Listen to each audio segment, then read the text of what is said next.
ನಮಸ್ಕಾರ ವೀಕ್ಷಕರೇ, ಶ್ರೀಗರಿ ವಾರ್ತೆಗರಿಗೆ ಸ್ವಾಗತ. ನಾನು ನಿಮ್ಮ ಗ್ರಹೇಶ್ವರ ಗಾರುಡಿಗೇಂದ್ರ. ದಿನಾಂಕ ಅಕ್ಟೋಬರ್ 23, 2025ರಂದು ಮೈಸೂರಿನ ಪ್ರಜಾಪಿತ ಬ್ರಹ್ಮಕುಮಾರಿ ಈಶ್ವರೀಯ ವಿಶ್ವವಿದ್ಯಾಲಯದಲ್ಲಿ 2025ರ ಬೆಳಕಿನ ಹಬ್ಬವನ್ನು ಸಡಗರ ಸಂಭ್ರಮದಿಂದ ಆಚರಣೆ ಮಾಡಲಾಯಿತು. ಈ ಸಂದರ್ಭದಲ್ಲಿ ಈಶ್ವರೀಯ ವಿಶ್ವವಿದ್ಯಾಲಯದ ಮೈಸೂರು ಉಪವಲಯದ ಮುಖ್ಯ ಸಂಚಾಲಕರಾದ ರಾಜಯೋಗಿನಿ ಬ್ರಹ್ಮಕುಮಾರಿ ಲಕ್ಷ್ಮೀಜಿ, ಮುಖ್ಯ ಅತಿಥಿಗಳಾಗಿ ಮೈಸೂರು ಅಭಿವೃದ್ಧಿ ಪ್ರಾಧಿಕಾರದ ವಲಯಾಧಿಕಾರಿಗಳಾದ ಶ್ರೀ ಸಂಪತ್ ಕುಮಾರ್, ಶ್ರೀ ಕೆ.ಬಿ. ಲಿಂಗರಾಜು ಅಧ್ಯಕ್ಷರು, ಮೈಸೂರು ವಾಣಿಜ್ಯ ಮತ್ತು ಕೈಗಾರಿಕಾ ಸಂಸ್ಥೆ ಮೈಸೂರು CFTRI ಅಧಿಕಾರಿಗಳು ಉಪಸ್ಥಿತರಿದ್ದರು. ಒಂದು ವಾರದಿಂದ ನಾವು ಆಚರಣೆ ಮಾಡ್ಕೊಂಡು ಬಂದಿದ್ದೀವಿ. ನಿನ್ನೆ ಕೊನೆಗೊಂಡಿದೆ.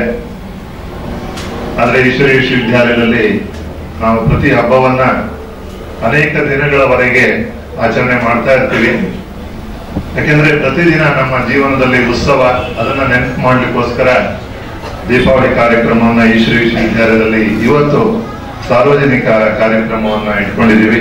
ಈ ಕಡೆಯಲ್ಲೂ ಸಹ ಬಹಳ ವಿಜೃಂಭಣೆಯಿಂದ ದೀಪಾಲಂಕಾರ ಮಾಡಿ, ಹೂಗಳು ತೋರಣಗಳಿಂದ ಅಲಂಕಾರ ಮಾಡಿ ಅವರನ್ನ ಸ್ವಾಗತ ಮಾಡಿದ್ರು. ಆದ್ರೆ ಈ ದೀಪಾವಳಿಗೆ ಲಕ್ಷ್ಮೀ ಪೂಜೆ ಯಾಕೆ ಅನ್ನೋ ಪ್ರಶ್ನೆ ಮಾಡ್ತಾರೆ. ಆದ್ರೆ ಈಗಿನ ಮಕ್ಕಳಿಗೆ ಇವೆಲ್ಲ ಕಥೆಗಳು ಗೊತ್ತೇ ಇರಲ್ಲ. ಆದ್ರೆ ಅದ್ರಲ್ಲಿ ಒಂದು ಹುಡುಗ ಮಾತ್ರ ಎದ್ದು ನಿಂತು ಕತೆ ಏನು ಅನ್ನೋದನ್ನ ಹೇಳ್ತಾನೆ. ವಾಸ್ತವವಾಗಿ ಯಾವಾಗ ಸಮುದ್ರ ಮಂಥನ ಮಾಡ್ಲಾಯ್ತು, ಲಕ್ಷ್ಮಿಯ ಉಗಮ ಆಗತ್ತೆ, ಅದು ಸಹ ಈ ದೀಪಾವಳಿಯ ಸಂದರ್ಭದಲ್ಲಿ ಅಂತ ಹೇಳಲಾಗತ್ತೆ. ತಮ್ಮೆಲ್ರಿಗೂ ಗೊತ್ತು, ಲಕ್ಷ್ಮಿ ಅಂದ್ರೆ ಧನದ ದೇವಿ, ಲಕ್ಷ್ಮಿ ಅಂದ್ರೆ ಸುಲಕ್ಷಣೆ, ಎಲ್ಲ ಲಕ್ಷಣಗಳಿಂದ ತುಂಬಿರೋಳು, ಎಲ್ಲ ದೈವಿ ಗುಣಗಳಿಂದ ಸಂಪನ್ನಳು. ಆದ್ರೆ ಜಗತ್ತಿನ ಎಲ್ಲ ಮಾನವರಿಗೂ ಸಹ ಧನ ಕೊಡೋದಕ್ಕೆ ಆಕೆ ನಿಮಿತ್ತ ಮಾಡಿದ್ದು ಯಕ್ಷನನ್ನ. ಅದರಲ್ಲೂ ಯಾವ ಯಕ್ಷ? ಕುಬೇರನನ್ನ. ಆದ್ರೆ ಕುಬೇರ ಎಲ್ರಿಗೂ ಸರಿಯಾಗಿ ಹಣನ ಹಂಚಲ್ಲ. ಅನೇಕರು ಕಂಪ್ಲೇಂಟ್ ಮಾಡಕ್ ಶುರು ಮಾಡ್ತಾರಂತೆ, ನಮ್ಗೇನ್ ಸಿಗ್ಬೇಕು ಅದು ಸಿಗ್ತಿಲ್ಲ ಅಂತ. ಆಗ ವಿಷ್ಣು ಹೇಳ್ಕೊಡ್ತಾರೆ, ನೀನು ಗಣೇಶನ ಸಾಕಾರ ತಗೋ, ಆತ ಬುದ್ಧಿವಂತ ಅಂತ. ಆಗ ಲಕ್ಷ್ಮಿ ಗಣೇಶನ್ ಹೇಳ್ತಾಳಂತೆ, ನಿಂಗೆ ಯಾರಲ್ಲಿ ಹಣ ಕೊಡ್ಬೇಕು ಅನ್ಸುತ್ತೋ, ಯಾರಲ್ಲಿ ಸದ್ಬುದ್ಧಿ ಇದೆಯೋ, ಯಾರಲ್ಲಿ ಸದ್ಗುಣ ಇದೆಯೋ ಅಂತವ್ರು ನೀನ್ ಹಣ ಕೊಡು ಅಂತ. ಆದ್ರಿಂದ ವಿಶೇಷವಾಗಿ ಲಕ್ಷ್ಮಿಯನ್ನ ಎಲ್ಲ ಮನೆಯೆಲ್ಲ ಸ್ವಚ್ಛ ಮಾಡಿ ಆಹ್ವಾನಿಸೋದ್ರ ಜೊತೆಗೆ ಗಣೇಶನನ್ನು ಸಹ ಪೂಜಿಸಲಾಗತ್ತೆ. ಇಲ್ಲಿ ಆಧ್ಯಾತ್ಮಿಕ ಹಿನ್ನೆಲೆ ನಮ್ಗೆ ಏನ್ ಹೇಳತ್ತೆ ಅಂದ್ರೆ, ಲಕ್ಷ್ಮಿ ಅಂದ್ರೇನೆ ಸಂಪತ್ತು. ಆದ್ರೆ ಮನುಷ್ಯನಿಗೆ ಕೇವಲ ಸಂಪತ್ತು ಇದ್ದು, ಹಾಗೆ ವಿದ್ಯೆಯ ಅಧಿಪತಿ, ವಿವೇಕದ ಸಂಕೇತ, ಸದ್ಬುದ್ಧಿ ಜ್ಞಾನದ ಒಂದು ಸಂಕೇತ ಗಣೇಶ. ಹಣ ಇದ್ದು ವಿದ್ಯೆ ಇಲ್ಲ, ಬುದ್ಧಿ ಇಲ್ಲ ಅಂದ್ರೆ ಹಣವನ್ನ ವ್ಯರ್ಥವಾಗಿ ಕಳೆದ್ಬಿಡ್ತಾರೆ.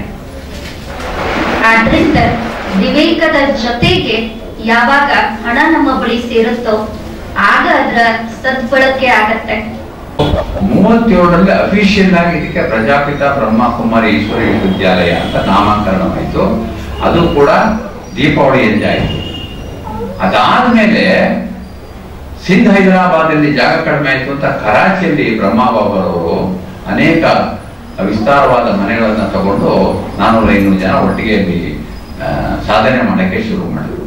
ಅದು ಕೂಡ ಪ್ರಾರಂಭವಾಗಿದ್ದು ದೀಪಾವಳಿ ದಿವಸ 1938ನೇ ಇಸ್ವಿ. ಹಾಗಾಗಿ ಈ ಸಂಸ್ಥೆಗೂ ಮತ್ತು ದೀಪಾವಳಿಗೂ ಈ ಅರ್ಥದಲ್ಲೂ ಇದೆ. ಎರಡನೇ ಅರ್ಥದಲ್ಲಿ ದೀಪ ಅಂದ್ರೆ ನಾವು ಒಳಗಡೆ ಇರ್ತಕ್ಕಂಥ ಜ್ಯೋತಿ ಪ್ರಕಾಶಮಾನವೋ ಆಗುವುದು ಹೇಗೆ ಅಂತ. ನನ್ನ ಮನಸ್ಸು ಸ್ವಚ್ಛವಾಗುತ್ತಿದ್ದಂತೆ ಅಸ್ವಚ್ಛವಾದ ಮನಸ್ಸಿನಲ್ಲಿ ಆತ್ಮದ ಬೆಳಕು ಹೊಳೆಯುತ್ತಿದೆ.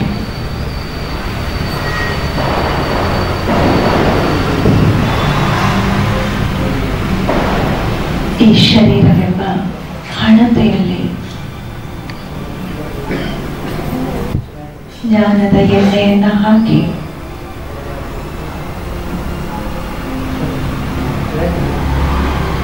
ವಿವೇಕದ ಅರಿವಿನ ಬೆಳಕು ಬೆಳಕನ್ನು ನಾನು ನನ್ನ ಮನಸ್ಸಿನಲ್ಲಿ ಬೆಳಗಿಸುತ್ತಿದ್ದೇನೆ.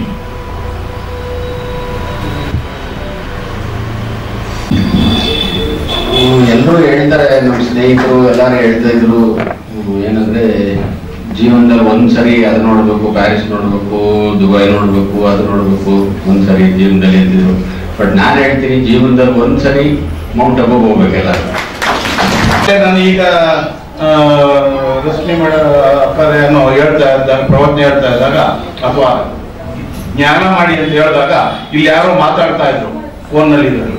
ಆದ್ರೆ ಅಲ್ಲಿ 20,000 25,000 ಜನ ಇದ್ರು ಒಂದು ಸೂಜಿ ಬಿದ್ರು ಕೂಡ ಕೇಳುವಂತ ಒಂದು ವಾತಾವರಣ ಇತ್ತು. ನಾನು ಏನು ಕೇಳ್ತಿದ್ದೀನಿ ಅಂದ್ರೆ ಆ ಸ್ಥಳದ ಮಹಿಮೆ ನಮ್ಮನ್ನ ಆವರಿಸ್ಕೊಳ್ತದೆ. ಏನು ಪ್ರೋಗ್ರಾಮ್ ನಡೀತಾ ಇದೆ ನೋಡಕ್ಕೆ ಬಂದಿದ್ದೀನಿ ಆ್ಯಕ್ಚುಲಿ. ಬಟ್ ನಾನು ವಕ್ತಾಗಿ ಮಾತಾಡೋಕ್ಕೆ ಅವಕಾಶ ಕೊಟ್ಟಿದ್ದರು, ಧನ್ಯವಾದಗಳು. ಹಬ್ಬಗಳ ಬೀಡು, ವರ್ಷಾದ್ಯಂತ ಅನೇಕ ಹಬ್ಬಗಳನ್ನ ನಮ್ಮ ಹಿರಿಯರು ಆಚರಣೆ ಮಾಡ್ಕೊಂಡು ಬಂದಿದ್ದಾರೆ. ಆದ್ರೆ ಇವತ್ತು ಆಚಾರ ಮಾತ್ರ ಉಳ್ಕೊಂಡಿದೆ, ಆಚರಣೆ ಕೊರತೆ ಆಗಿದೆ. ಈಶ್ವರ ವಿಶ್ವವಿದ್ಯಾಲಯದಲ್ಲಿ ಈ ಹಬ್ಬಗಳ ಆಚರಣೆ ಕಾರ್ಯಕ್ರಮದ ವ್ಯವಸ್ಥೆ ನಮ್ಮ ಜೀವನದಲ್ಲಿ ಪ್ರತಿಯೊಂದು ಹಬ್ಬಗಳ ಆಚರಣೆ ಮಾಡೋದು ಹೇಗೆ, ಇದು ನಮ್ಮ ಜೀವನದ ಸ್ವರೂಪ. ಇದೇ ಸ್ಮಾರಕ, ನಮ್ಮ ಜೀವನದ ಸ್ಮಾರಕನೇ ಹಬ್ಬಗಳ ಒಂದು ನಮ್ಮ ಜೀವನದ ಹುಮ್ಮಸ್ಸು, ಉತ್ಸಾಹ, ಸ್ವಚ್ಛತೆ, ಎಲ್ಲರ ಜೊತೆ ಸಮ್ಮಿಲನ, ಎಲ್ಲರ ಜೊತೆ ಶ್ರೇಷ್ಠ ಮನೋಭಾವನೆ, ಸಾಮರಸ್ಯದ ಜೀವನ, ಇದೆಲ್ಲ ಹಬ್ಬದ ಒಂದು ದಿನಕ್ಕೆ ಮೀಸಲಾಗದೆ ಪ್ರತಿನಿತ್ಯದ ಜೀವನ ನಮ್ಮ ಜೀವನದಲ್ಲಿ ಈ ಸ್ವಚ್ಛತೆ, ಶುದ್ಧತೆ, ಭಾವೈಕ್ಯತೆ, ಆತ್ಮೀಯತೆ, ಈ ಎಲ್ಲ ಸದ್ಗುಣಗಳನ್ನ ಜೀವನದಲ್ಲಿ ಅಳವಡಿಸಿಕೊಳ್ಳುವಂತ ಸರಳ ವಿಧಾನವನ್ನ ಈಶ್ವರ ವಿಶ್ವವಿದ್ಯಾಲಯದಲ್ಲಿ ಪಾಠದ ರೂಪದಲ್ಲಿ ನಿತ್ಯ ಕಲಿಸ್ಕೊಡ್ಲಾಗುತ್ತೆ. ಮತ್ತೆ ಮುಂದಿನ ವಾರ್ತೆಗರಿಯಲ್ಲಿ ಭೇಟಿಯಾಗೋಣ.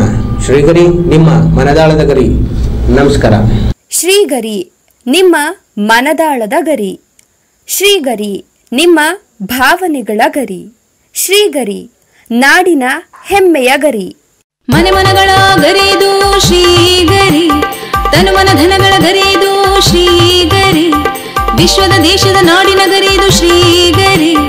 ಶ್ರೀಗರಿ ಶ್ರೀಗರಿ ಶ್ರೀಗರಿ ಶ್ರೀಗರಿ ಶ್ರೀಗರಿ, ನಿಮ್ಮ ಮನದಾಳದ ಗರಿ.